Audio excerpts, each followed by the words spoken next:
சிவா நம்ம இது வெள்ளி பிள்ளை கடை 164 ராசப்பச்சடி தெருல இருக்கு நியர் கன்சாம் கோயில் பக்கத்துல.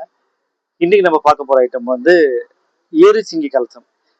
ஏற்றங்களை தரக்கூடிய ஏரிசிங்கி கலசத்தை இப்ப பார்க்கலாம். இந்த ஏரிசிங்கி கலசத்துல வந்து கருங்காலிப்பான ஏரிசிங்கி கட்டை 9 inches to 10 inches இருக்கும். அது கூட ஒரு 8 ஐட்டம் சூச்சம் ஐட்டம் உள்ள இருக்கும். கோம சக்கரம், குண்டின் மணி, தாமரை விதை, அந்த மாதிரி முக்கியமான சூச்சம் பொருட்கள் உள்ள இருக்கும். 8 ஐட்டம்ஸ் இருக்கும். இந்த ஏரிசிங்கி கலசம் எதுக்கு வைக்கலாம்னா, நம்ம நம்ம அடுத்த கட்டம் போகணும்னு நினைக்கிறவங்க இந்த ஏரிசிங்கி கலசத்தை நம்ம வீட்டுல வைப்பாங்க. இந்த ஏரிசிங்கி கலசம் எப்படி ஒரிஜினல் ஏரிசிங்கி கட்டை ஒரிஜினல் தானா அப்படின்னா, இந்த மாதிரி காக்கா மூக்கு மாதிரி இருக்குங்க இந்த முள்ளு. இது ரொம்ப ரொம்ப முக்கியம். இதுல அட்லீஸ்ட் ஒரு கட்டையில ஒரு முள்ளாவது இருந்தாதான் அது வேலை செய்யும். நிறைய இடத்துல என்ன பண்ணுவாங்க, முள்ளு இருந்தா கையில குத்தோன்றத முள்ளை உடைச்சி விற்பாங்க. அட்லீஸ்ட் ஒரு முள்ளாவது இருக்கணும், அப்பதான் அது வேலை செய்யும்.